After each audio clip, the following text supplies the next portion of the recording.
The following podcast contains adult content, including adult language. I talk openly about sex and other adult topics. If you are under the age of 18 or are uncomfortable listening to sexually explicit narratives, please listen no further. I am not a professional therapist, counselor, or doctor. I'm just an average guy in the swinger lifestyle who likes to share his experiences. This podcast is for informational and entertainment purposes only. Please seek a professional if you are in need of guidance or care as it relates to sexual health or alternative lifestyles.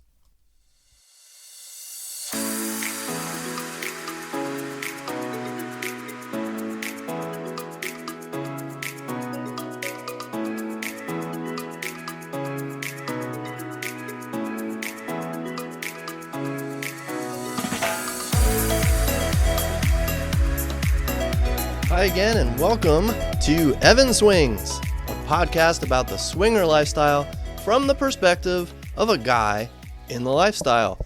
I am Evan, and I indeed swing, along with my amazing wife, Eva. Thanks for joining me today. I welcome anyone checking out the podcast for the first time. Really appreciate you giving me a shot. I normally recommend that you stop listening and start with some of my earliest episodes because they deal with our involvement in the lifestyle from the beginning. But I recently listened to a couple of my earliest episodes. Yes, I occasionally listen to my own podcast because it helps to remind me of what I've already discussed and some topics that I can build on in future episodes. But anyway, I was listening to one of those episodes, and I'm not afraid to admit this, I thought they kind of sucked. I can't give you a concrete explanation why. I just thought I sounded kind of uncomfortable, and it kind of felt scripted. So I'm probably being overly self-critical, but it's just the way I feel. So I think I've come a long way. Here we are in episode 30. So maybe I shouldn't start every episode with a suggestion for new listeners to start off with my first episodes. So if you do, please know they get better, at least in my opinion. And of course, returning listeners, welcome back. So glad to have you. Recording this in October 2024. Wanted to give a shout out to some new listeners, A&S, who live between Dayton and Cincinnati, T&R up in Chicago, B&L up in Cleveland, and of course M&N down in the Cincinnati area. Thank you for your support, guys, and I hope to see all of you again in person at some point. Before I go any further, I do want to tell you that I am actually recording this midday during the work week.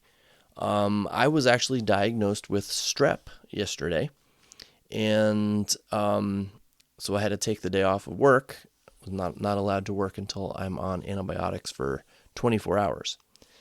Why am I telling you this? My throat hurts. My voice is not the same. I actually recorded a different podcast episode. I do a hockey podcast as well, and when I listened to it, I could definitely tell that my voice was not the same, kind of struggling a little bit. So if I sound different today, that is why. I'm going to do my best to get through this, but please forgive me if I need to pause for a drink, or if if my voice doesn't sound like it usually does. All right. Today I'm going to talk to you about something that is tough to talk about. Remember, this podcast is usually about the lifestyle from a guy's perspective. And the topic I'm about to talk about is something that a lot of guys don't want to talk about. They don't want to discuss it because it can be considered embarrassing or even humiliating. Yep, I am talking about ED. Erectile dysfunction. And when you say the whole words out like that, it doesn't even sound like something fun. I think we should possibly come up with a new fun name for it.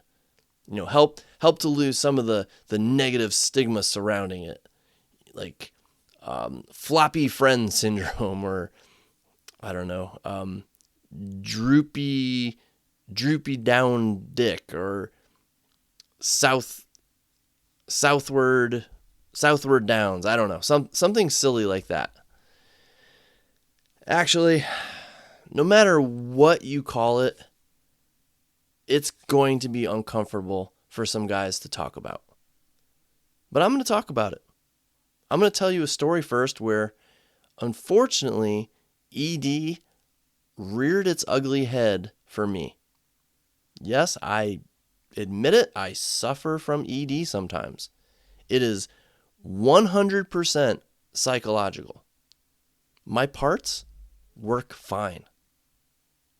And I virtually never have a problem getting hard with Eva.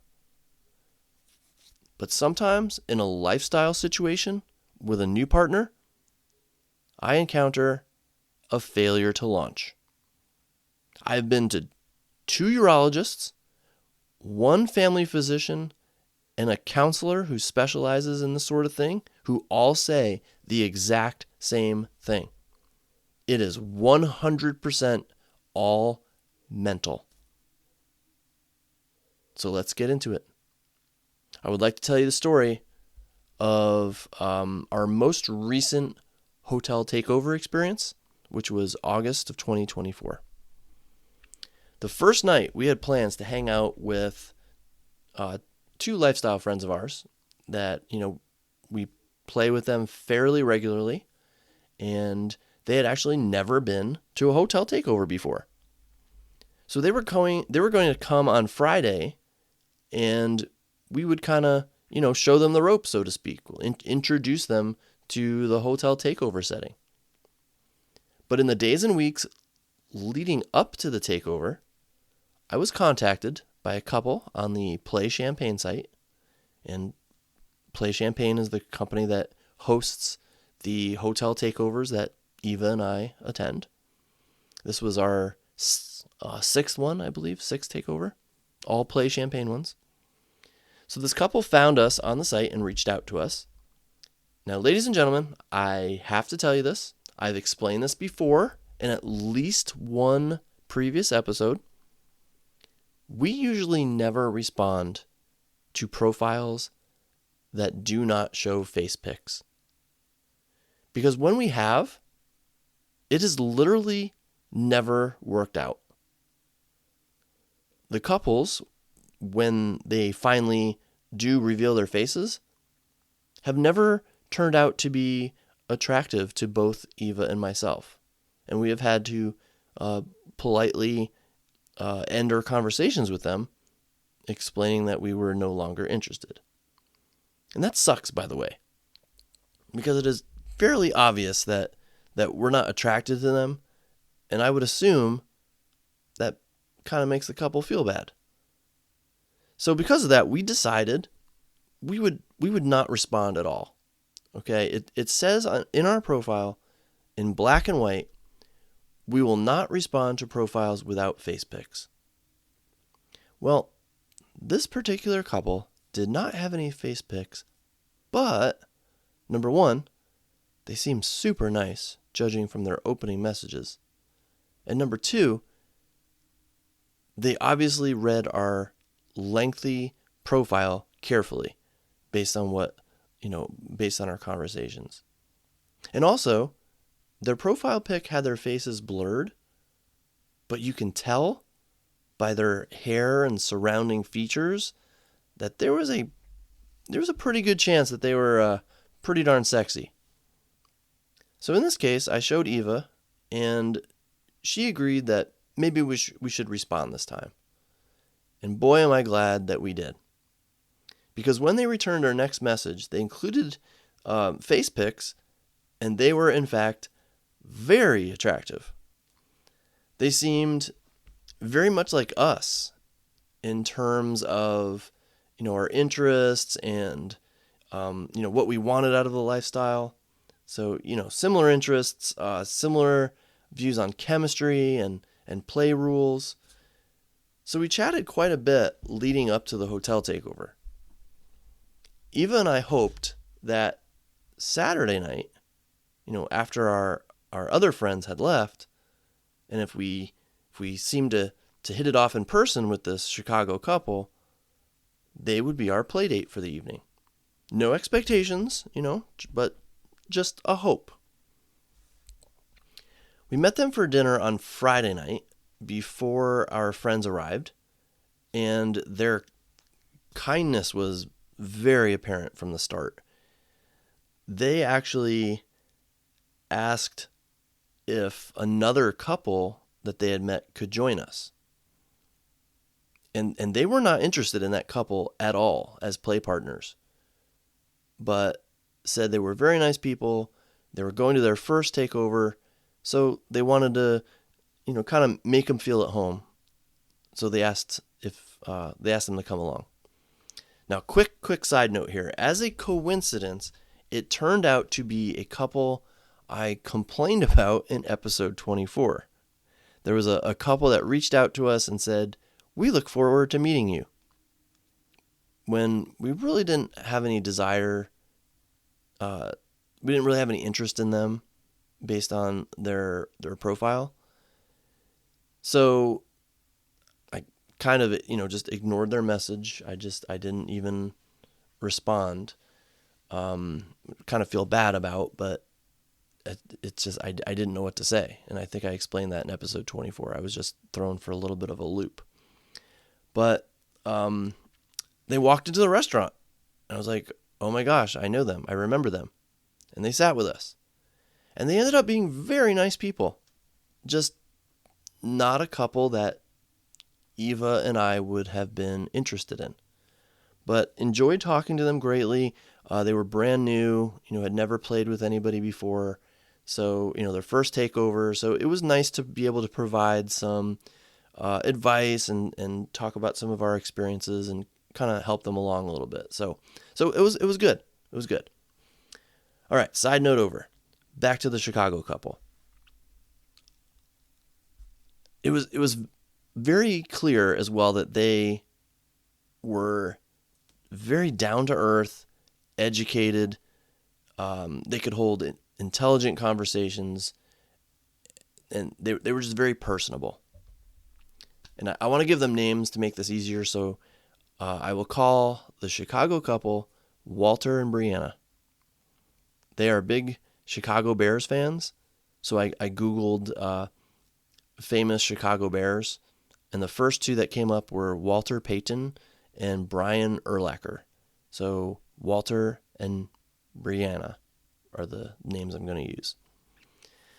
After dinner, Eva and I agreed that Walter and Brianna were awesome and hoped they felt similarly about us. We ended up talking to them off and on that evening. Remember that this is Friday evening.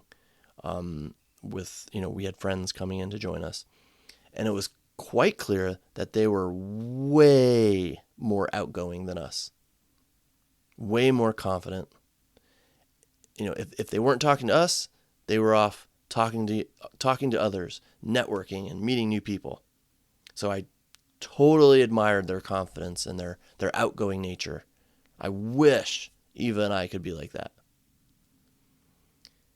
So the second day rolls around, Friday night over, and we contacted them about lunchtime and asked if they wanted to go grab a quick bite to eat. They accepted, and we just went to a nearby Panera that was, close to the hotel. And Walter insisted on paying for our lunch. He just had amazing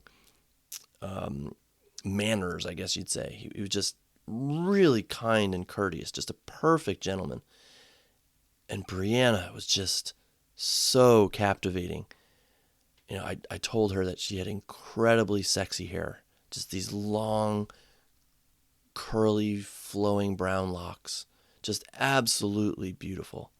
And her personality was just perfect, okay? Just energetic, outspoken, well-spoken, very classy. But that's when it started. Okay, I began to think, this woman is completely out of my league. There is no way in hell she's going to be interested in me.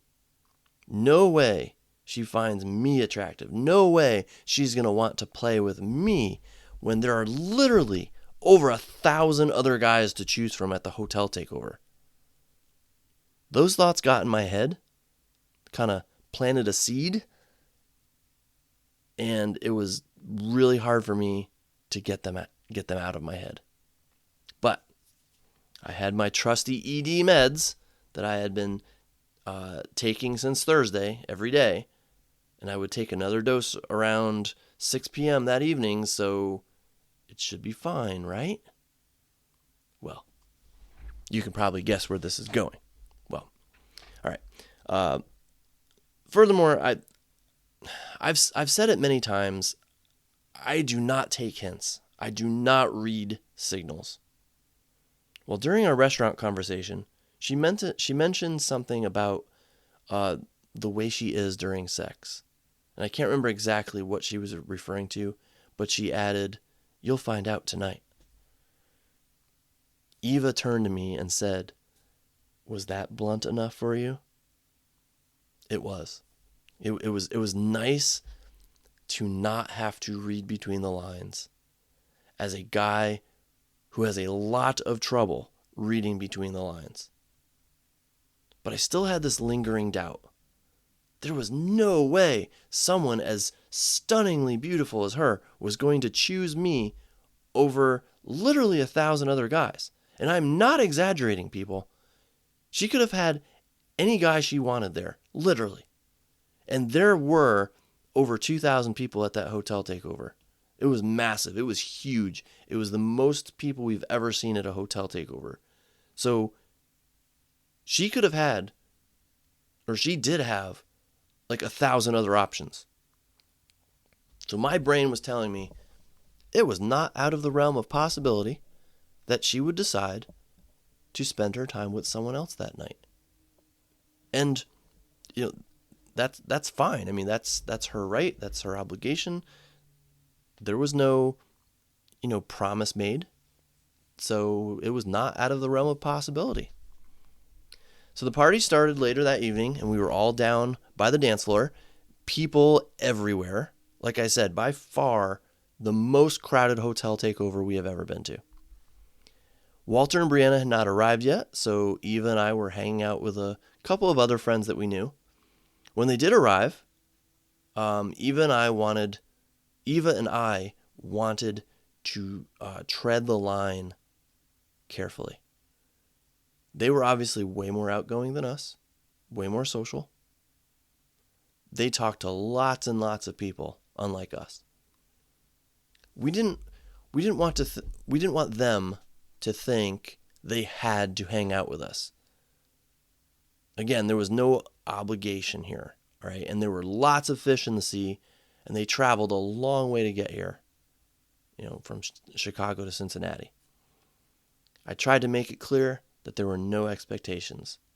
But at the same time, I have to admit, Eva and I, we were hoping they would end up coming back to our room. So we hung out with them off and on, trying to be strategic, like, let them know we want them, but don't be overbearing and clingy. And I know, it shouldn't be that calculated, but that's just the way my brain works.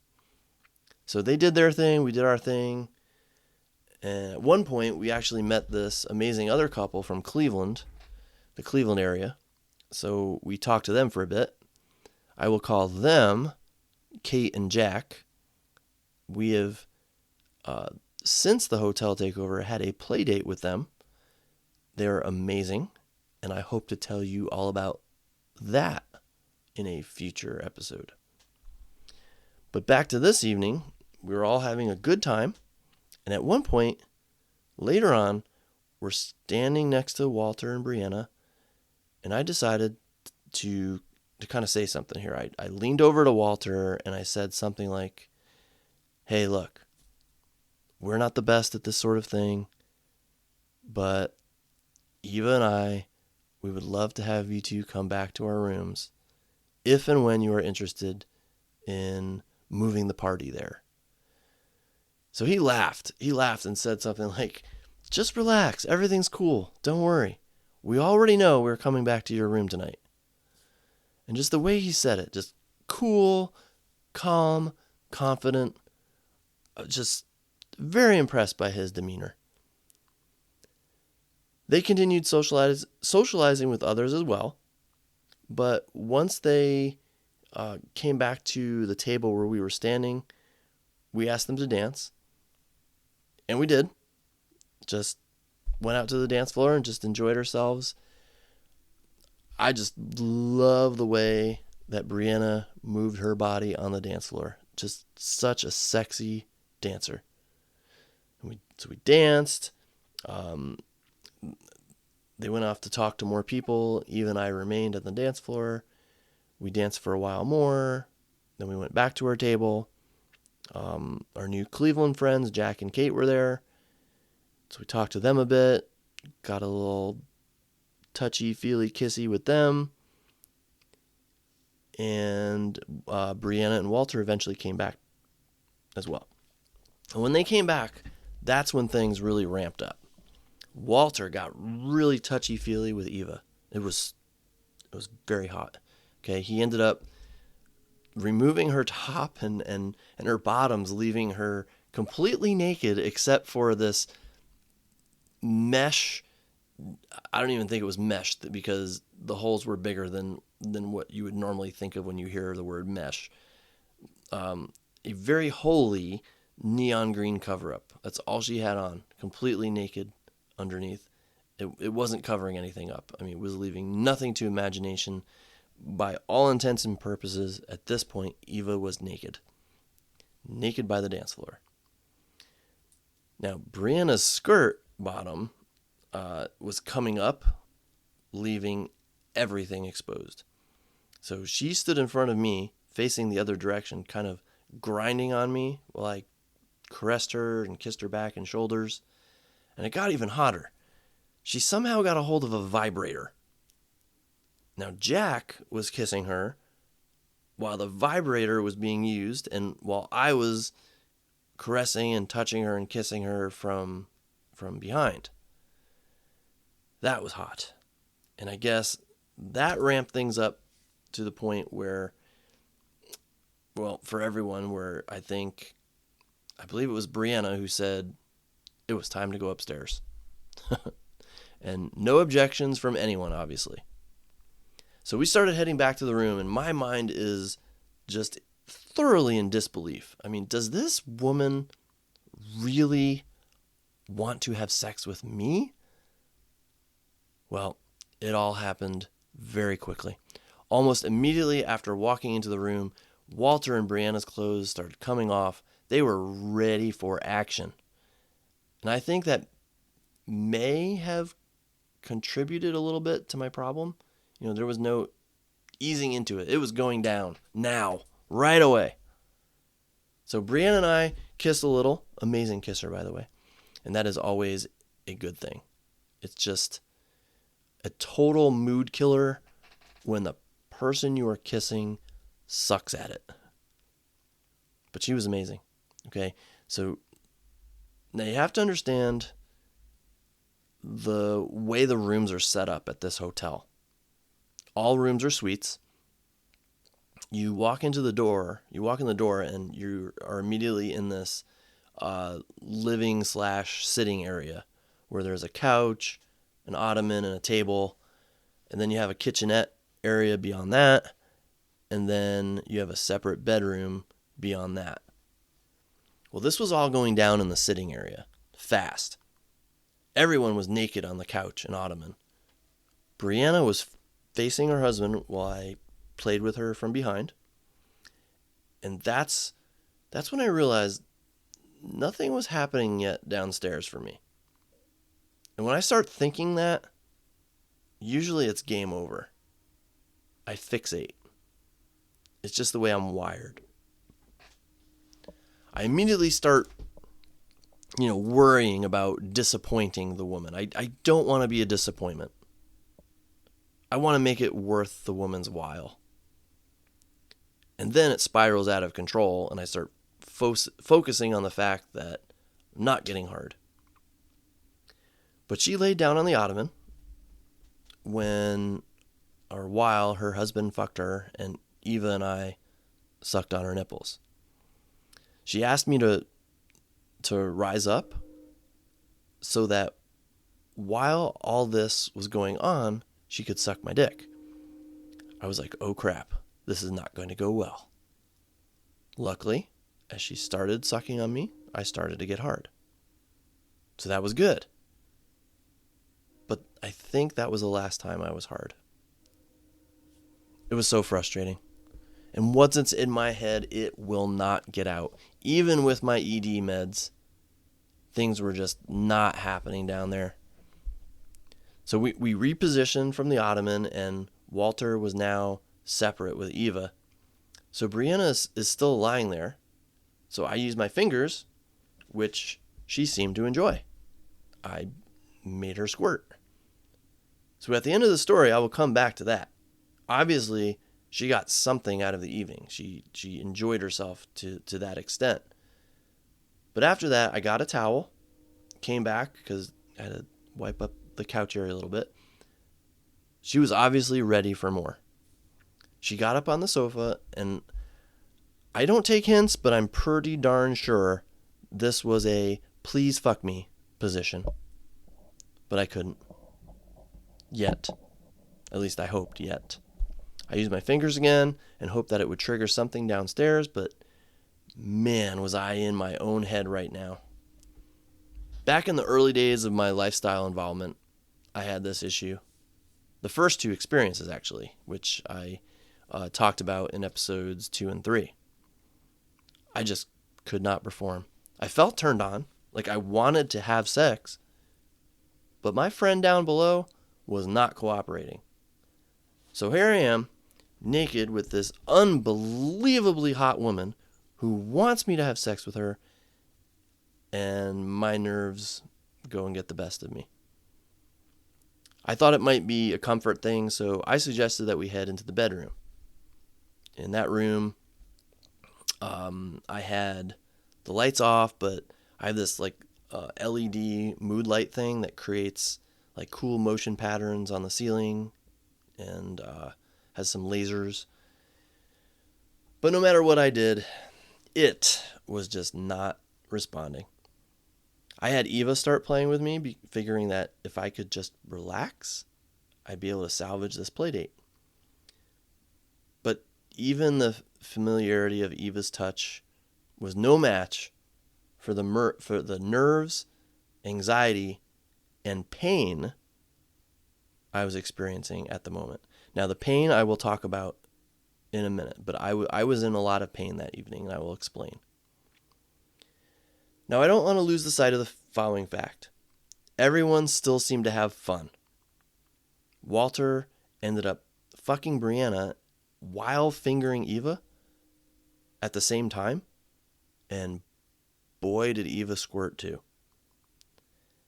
Everyone was in good spirits, except me.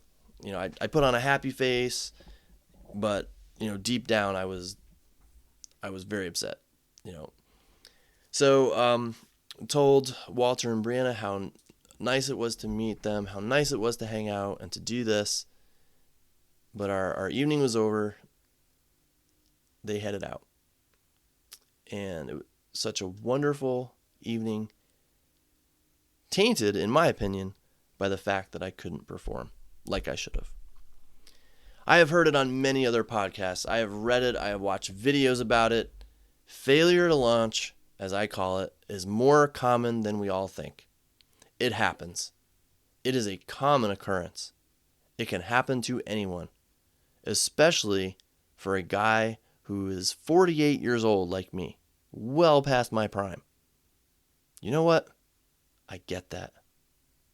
But as a guy, and I bet other guys will back me up on this, It's a horrible feeling sometimes. It's even a bit emasculating. I was in that room to pleasure someone, and I could not provide. Now, I'm sure some of you listeners will argue with me, as my counselor did as well. You made her orgasm. You made her squirt. She must have had a good time. I admit it. I believe she did. She had a good time. But she should have had an even better time. She could have selected any guy she wanted at that hotel. She chose me. She counted on me. I wanted to give her the best time possible. I wanted to rock her world. And I just couldn't. And I get it. There is more to an encounter than, there's no gentle way to say this. There's more to an encounter than penis and vagina penetration. Okay, I totally get that. But as a guy, I think it's in our nature to feel this way if we cannot perform. So looking back, I still don't know exactly what happened. I have a pretty darn good idea. I hadn't had much trouble since I first started taking ED meds after my second ever lifestyle date. So I don't think it was a failure of the drugs. And here's why. When we were on the dance floor and she was grinding on me before going up to our room, I was hard as a rock. When Walter and Brianna left our room for the evening, I immediately wanted to have sex with Eva. We always do. Anyway, it's like, we love reclaim sex. And wouldn't you know it, I had no issues whatsoever getting hard. So there's nothing wrong with the drug. And there's nothing wrong with my equipment down below. But damn it, there is something going on in my brain. I was so anxious. She was out of my league hot. Intimidatingly hot. Like seriously, I was intimidated by how hot she was. And I did drink a little alcohol, but I didn't think enough to affect my performance. If anything, should have relaxed me.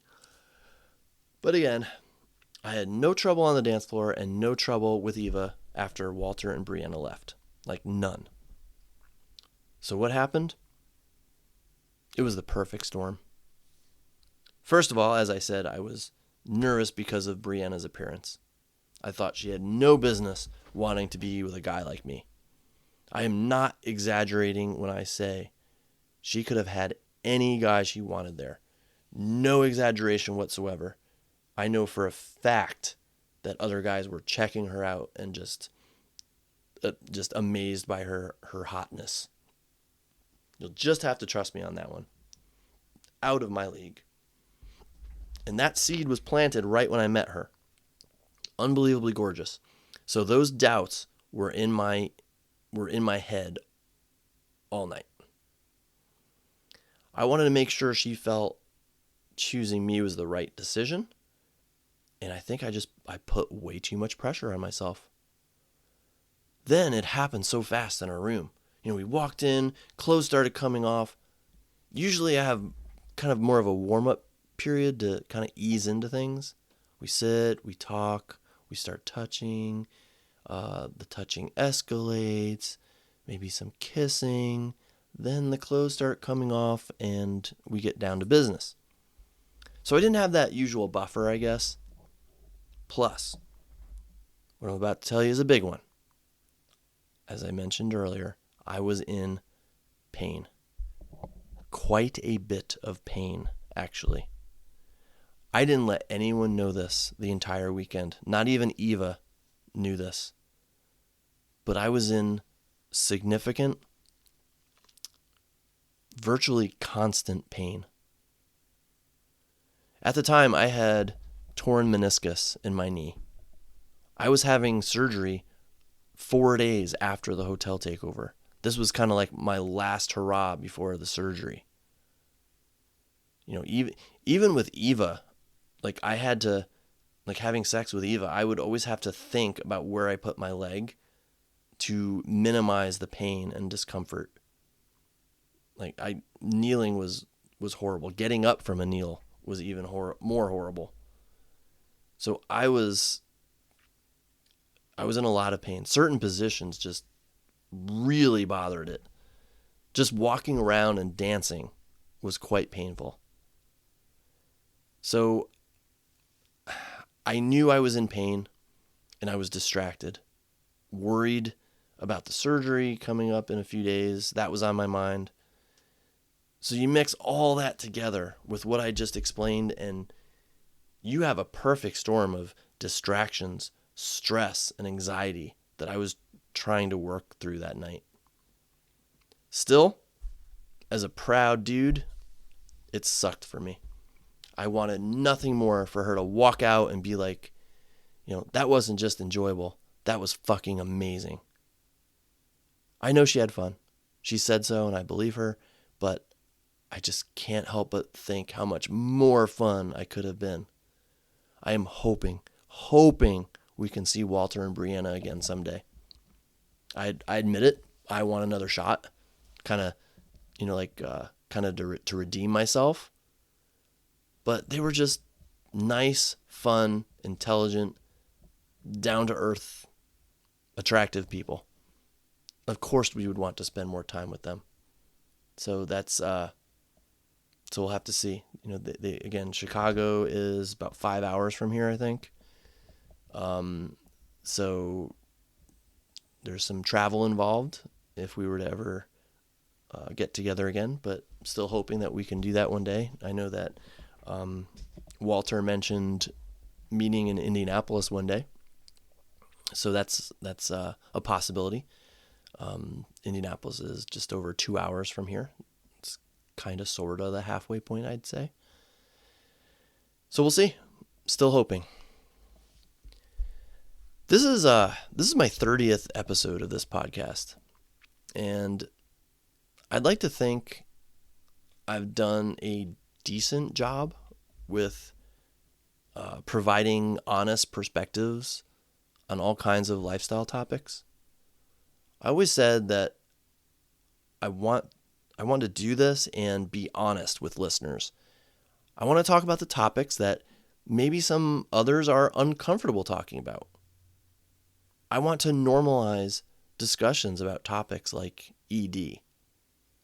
If you were in the lifestyle, it could very well rear its ugly head with you one day if it hasn't already, especially as you get older. Again, I'm 48, so I am not a spring chicken. And of course, I want to be able to give advice and suggestions. So here goes. You might be wondering, so what are you going to do about this? How are you going to ensure, or at least take steps to prevent this from happening again? If this has happened to you in some way, shape, or form, you might be wondering, what could I do to avoid a failure to launch? Well, I'm no expert, but I will tell you what I know and what I'm going to do. Then, maybe down the road a little, I can provide an update. A few months ago, I visited a site or an app called Mojo that specializes in treating men with ED. At first, it really resonated with me. Now, as the program went on, I didn't like it very much. I didn't find it very valuable. But the first part really did resonate with me. The topic in general interested me. What stood out to me was what they said about the root cause of ED. It mentioned that it was the result of our body's natural flight or fight response. If our body is stressed, it naturally resorts to this. If you become stressed or anxious during sex, your brain tells your body that it is in trouble. So what does your body do? It reacts. The blood doesn't rush to your penis when your body is in trouble. Your body senses the need for it elsewhere in your body. like your muscles, which would be needed to run away from something bad. Now, that is the most basic of all explanations. You can't get hard because your brain thinks your body is in an uncomfortable situation. So it triggers this response, or lack of response, I guess I could say. It makes sense. It really does. I really believe that explanation is accurate. So if I know what happened with my body's response, what can I do differently? Nothing. Nothing really. I really think what happened at the hotel takeover was a perfect storm situation. Lots of stuff going on to set off my anxiety. So I'm going to keep doing what I usually do. I'm going to take my ED meds the next time I have a play date, and I have since the hotel event. And I've always done that since play date number 2, 3.5 years ago. I'm going to take my anti-anxiety meds. And I've also been seeing a counselor who specializes in this sort of thing. And so far, so good. Since my knee recovered, Eva and I have had 2 play dates. I was worried both times that I would have failure to launch issues, but everything worked out fine. My equipment, my physical equipment, obviously works. I'm not worried about that. I just have to work on not letting my anxiety get the best of me. Easier said than done, I know. It was truly a perfect storm at the hotel takeover, though. And now that I'm no longer in constant pain, and now that my knee has been surgically repaired, I am very much looking forward to our next adventures. And like I said, hopefully somehow, some way, we'll get to see Brianna and Walter again someday. All right, signing off here. Thanks for listening. I hope this episode proved to be a bit enlightening. I hope it provided some insight and perspective, along with perhaps an entertaining story. Until next time, you know how to reach me. Kick, Instagram, Evan Dienson. I will say, Eva and I were just talking that we might be phasing out Kick. It's become quite annoying with the ads that are popping up, so we'll have to see. But as of now, I'm still there. Or you can email evandeenson@gmail.com. Would love to hear your thoughts on this topic or anything else you'd like to chat about. I've in terms of ED meds, I've done Viagra, Cialis, and Levitra. I've done them all, so I can give you guys, anybody who's interested, I can share thoughts on that. If you have questions about those specific drugs, I can help you with that. And I'd be happy to revisit this important topic in another episode, or talk about any other topics you're interested in hearing about. So bye for now. I'm going to go rest my throat, get some cold water in it. Stay safe for now, everybody. Stay safe, stay naughty. See you next time.